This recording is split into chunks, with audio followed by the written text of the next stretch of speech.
सोचिए अगर आपके गांव में कोई आदमी आपके गांव के प्रधान को कहे कि प्रधान हमारा ज्यादा मुंह मत खुलवाओ, हम तुम्हारा अगला और पिछला सब जानते हैं, तुमने किस तरीके से ये संपत्ति, ये जायदाद, ये पैसा बनाया है, हम सब जानते हैं, अगर हमारा मुंह खुलवाया तो तुम्हारे लिए ठीक नहीं होगा।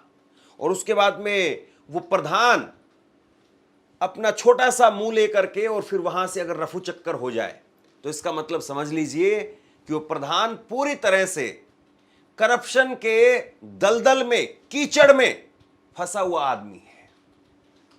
सुप्रीम कोर्ट ने, और सुप्रीम कोर्ट में भी सबसे बड़ी बात यह कि सुप्रीम कोर्ट के चीफ जस्टिस ने कहा कि हमारा मुंह मत खुलवाइए। ये जो लाइन है ये अपने आप में कितनी बड़ी लाइन है। इस देश के सुप्रीम कोर्ट के चीफ जस्टिस कहते हैं कि हमारा मुंह मत खुलवाइए। सुप्रीम कोर्ट के जज आखिरकार क्यों भड़क गए, इस बात को समझना बहुत जरूरी है। मोदी सरकार की जो एजेंसियां हैं, ये कहा जाता है कि मोदी सरकार में एजेंसियों का जो रोल 2014 से पहले था वो आज मोदी सरकार के समय पर नहीं है। हालांकि एजेंसियों पर आरोप तो पहले भी लगे, लेकिन ईडी, सीबीआई, इन एजेंसियों का जैसे उपयोग किया गया है, विपक्ष के नेता बार बार कहते हैं कि वॉशिंग मशीन के तरीके से ईडी और सीबीआई का इस्तेमाल किया जाता है कि या तो आप ईडी सीबीआई के पास में चले जाओ या फिर अपना बीजेपी में आ जाओ। और ईडी को लेकर के आज देश की सुप्रीम कोर्ट के चीफ जस्टिस ने कहा, ईडी की तरफ से पेश हुए additional solicitor general SV Raju, additional solicitor general SV Raju वो ईडी की तरफ से पेश हुए थे और उनसे कहा कि राजू हमारा मुंह मत खुलवाओ, हम जानते हैं कि किस तरीके से काम हो रहा है, कुछ लड़ाइयां राजनीतिक तौर पर चुनावी मैदान में लड़ने दो, ये ईडी को अपनी राजनीति के लिए इस्तेमाल मत करो। यह कहा गया है आज सुप्रीम कोर्ट के अंदर। किसी टीवी डिबेट में या किसी नेता ने या किसी पत्रकार ने आरोप नहीं लगाया, बल्कि देश के सबसे बड़ी अदालत के सबसे बड़े जज ने मोदी सरकार की एजेंसी पर इस तरीके से करारा तमाचा मारा है। और उसके बाद में सुप्रीम कोर्ट ने हाई कोर्ट के फैसले को ठीक ठहराते हुए ईडी की अपील को खारिज कर दिया। और मामला क्या था? मामला एक लाइन में समझ लीजिए, फिर विस्तार में आपको बताने वाला हूं। मामला यह था कि कांग्रेस के मुख्यमंत्री, उनकी पत्नी को लेकर के एक भूमि आवंटन का मामला था, जिसको लेकर के पहले ही यह मामला निचली अदालतों में खारिज हो चुका था, हाई कोर्ट ने भी इसको खारिज कर दिया था, लेकिन ईडी ने सुप्रीम कोर्ट में इसको लेकर के अपील की थी। और सुप्रीम कोर्ट ने अब कहा कि आप राजनीतिक तौर पर कांग्रेस के मुख्यमंत्री को, यह एग्जैक्ट लाइन उनकी नहीं थी लेकिन इशारा वही था, कि आप राजनीतिक तौर पर जो लड़ाई लड़ना चाहते हैं उनको चुनावी मैदान में लड़ने दीजिए। ईडी को इसके लिए क्यों जो है मोहरा बनाया जा रहा है? सुप्रीम कोर्ट ने सोमवार को परिवर्तन निदेशालय यानी ईडी को फटकार लगाते हुए कहा कि राजनीतिक लड़ाइयां चुनाव में लड़ी जानी चाहिए, जांच एजेंसियों के जरिए नहीं। ईडी का इस तरह से इस्तेमाल क्यों हो रहा है, यह सुप्रीम कोर्ट ने पूछा।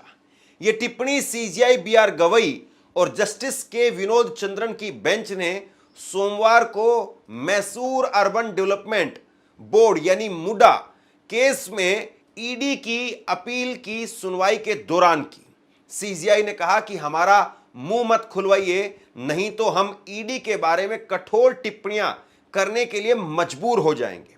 उन्होंने कहा कि हमारे पास में महाराष्ट्र का अनुभव है, आप देश भर में इस हिंसा को मत फैलाइए। सोचिए, यह कहा जा रहा है सुप्रीम कोर्ट के अंदर, लेकिन इसको लेकर के कोई मीडिया, कोई चैनल इस पर डिबेट करने के लिए तैयार नहीं है।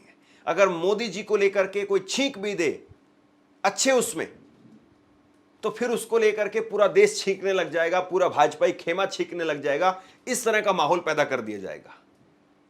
लेकिन अब कोई इस पर बात नहीं कर रहा कि कैसे मोदी जी की एजेंसियां वो विपक्षी नेताओं को टारगेट कर रही हैं। और मैं आपको बाकायदा सिलसिलेवार तरीके से रिपोर्ट दिखाने वाला हूं कि कैसे किन किन मामलों में जो कांग्रेस के या बाकी दलों के नेता थे उन पर कार्रवाई चल रही थी ईडी की, और जैसे ही वो बीजेपी के अंदर आए तो उसके बाद में सब कुछ शांत हो गया। अब यह मामला पहले समझ लेते हैं।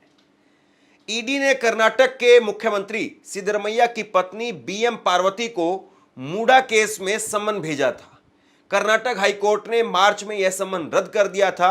ईडी ने इसे सुप्रीम कोर्ट में चुनौती दी थी। सुप्रीम कोर्ट ने आखिर में ईडी की अपील को खारिज कर दिया। कर्नाटक में एक बार फिर सत्य की जीत हुई और भाजपा का छल कपट प्रपंच धोखा सब कुछ हार गया। भाजपा और ईडी के गठजोड़ का पर्दाफाश हो गया। कर्नाटक की कांग्रेस सरकार को गिराने और बदनाम करने की मंशा से भाजपा ने एक मुकदमा दायर करवाया श्री सिद्धारमैया की धर्मपत्नी के खिलाफ, बार बार जिसे वो मुड्डा स्कैम का नाम देते थे, Mysore urban development authority.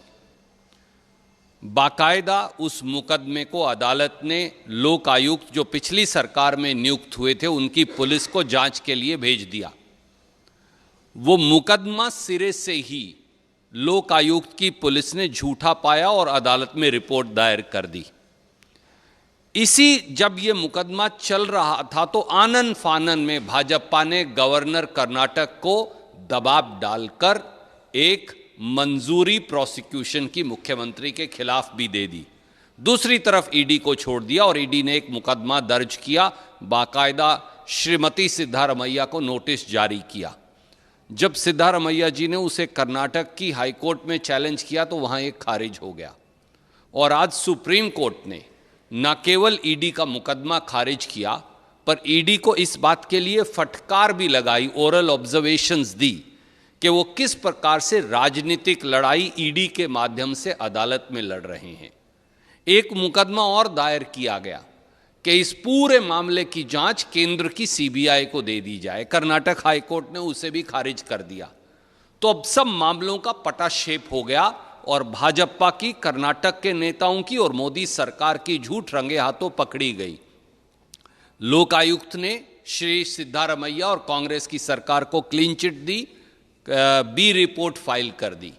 Karnataka की हाई कोर्ट ने ईडी के नोटिस खारिज कर दिए। देश की सुप्रीम कोर्ट ने ईडी के नोटिस खारिज कर दिए और कर्नाटक की हाई कोर्ट ने सीबीआई को मुकदमा ट्रांसफर करने की मांग भी खारिज कर दी। दोस्तों, ये है भाजपाई झूठ, पर आखिर में सच की विजय होती है। जैसा राहुल जी कहते आए हैं, सत्यमेव जयते। सुप्रीम कोर्ट पहले भी ईडी को फटकार लगा चुका है। अगर हाल में आप देखें तो कुल मिलाकर के 5 बार ईडी को फटकार लगी है। सबसे बड़ी बात तो अब तब हो गई थी जब ईडी ने उन वकीलों को ही नोटिस भेज दिया, उन वकीलों पर ही कार्रवाई करनी शुरू कर दी जो नेताओं को लेकर के केस लड़ रहे थे। यानी जिन नेताओं पर ईडी की तरफ से केस किए गए थे उनके वकीलों के खिलाफ ईडी ने नोटिस भेजने शुरू कर दिए थे। मामला 21 जुलाई का है। 21 जुलाई को ईडी ने सीनियर वकीलों को कानूनी सलाह देने पर नोटिस भेजने पर कोर्ट ने खुद संज्ञान लिया था और उस वक्त में कोर्ट ने कहा था कि इस बात से हैरान है कि ईडी ने सीनियर वकीलों अरविंद दातार और प्रताप वेणुगोपाल को सम्मन भेजा है, जबकि उन्होंने सिर्फ कानूनी सलाह दी थी। मुख्य न्यायाधीश बीआर गवई की बेंच ने पूछा कि वकीलों और उनके क्लाइंट के बीच में बातचीत गोपनीय होती है, ऐसे में वकीलों को सम्मन कैसे भेजा जा सकता है? मतलब आप किसी को कानूनी तौर पर फंसाने की तैयारी कर रहे हैं और अगर उसने किसी से कानूनी सलाह ले ली तो जिसने कानूनी सलाह दी है आप उसको कैसे नोटिस भेज देंगे? इसका मतलब तो यह हुआ कि कल को जो है वो डॉक्टरों को कोई आदमी वो उठा करके मारना शुरू कर दे कि तुम इलाज क्यों कर रहे हो भाई। डॉक्टर के पास में अगर कोई बीमार आदमी जाएगा तो डॉक्टर का फर्ज है कि वो उसको दवाई दे। ऐसे ही वकील, उनके पास में कोई आदमी अगर जाता है तो वो भी उसको कानूनी सलाह देते हैं कि आप ऐसे करके, इस तरीके से करके ऐसे बच सकते हो। लेकिन ऐसे में ईडी ने उन वकीलों को ही नोटिस भेज दिया था। इतना सब कुछ हो जाने के बावजूद ईडी बाज नहीं आती है। बार बार ईडी पर आरोप लगते हैं, बार बार सफाई होती है, लेकिन फिर वही काम शुरू हो जाता है। इंडियन एक्सप्रेस अखबार की एक रिपोर्ट, उसके अनुसार 2014 से 2022 तक ईडी ने 121 प्रमुख राजनेताओं के खिलाफ जांच की थी, जिसमें 115 यानी 95% विपक्षी दल के नेता थे। यह यूपीए सरकार के दौरान जो स्थिति से काफी अलग था, यानी यूपीए सरकार में मामला बिल्कुल उलट था। उस वक्त में ईडी ने 26 नेताओं की जांच की थी, जिसमें 54% नेता विपक्ष के थे। अब जरा समझिए इस बात को आसान भाषा में। पहले भी ये खबर मैंने कई बार आपको बताई। इंडियन एक्सप्रेस अखबार ने एक रिपोर्ट की थी और उस रिपोर्ट में पाया था कि 2014 से लेकर के और 2022 तक, यानी मोदी सरकार के समय पर, ईडी ने 121 नेताओं के खिलाफ मुकदमा दर्ज किया या उनके खिलाफ जांच शुरू की, और इसमें 95% विपक्ष के ही नेता थे, जबकि कांग्रेस के समय पर 54% विपक्ष के नेता थे। बाकी यानी तकरीबन आधा आधा मामला था।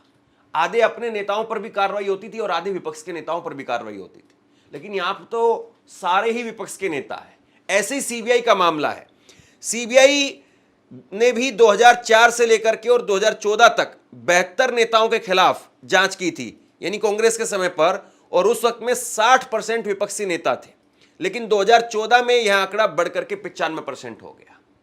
अब यानी 2014 के बाद में ईडी या सीबीआई जिस पर कार्रवाई कर रही है वो विपक्ष के नेता है। कुल मिलाकर के कहने की बात यह है। अब जरा कुछ नेताओं के नाम सुनिए आप, जो जब तक विपक्षी खेमे में थे तब तक उन पर ईडी सीबीआई की तलवार लटकी हुई थी। जैसे ही वो बीजेपी के खेमे के अंदर आ गए, फिर मामला निपट गया। हिमंता बिस्वा शर्मा सबसे बड़ा नाम। वो इस वक्त में असम के मुख्यमंत्री हैं, लेकिन जब कांग्रेस में थे उस वक्त में 2014-15 में शारदा चिट फंड घोटाले के सिलसिले में सीबीआई और ईडी ने इनकी जांच की थी। उनके घर और कार्यालय पर छापेमारी की थी। 2015 में बीजेपी में शामिल होने के बाद में इनके खिलाफ इस मामले में कोई महत्वपूर्ण प्रगति नहीं हुई, और खुद अमित शाह, उन्होंने भी हिमंता बिस्वा शर्मा के मामले में प्रेस कॉन्फ्रेंस की थी। तो यानी आप सोचिए कि किस तरीके से जो है पूरा खेल होता है। आप जैसे ही इस तरफ आ गए उसके बाद में मामला ठंडे बस्ते में चला जाता है।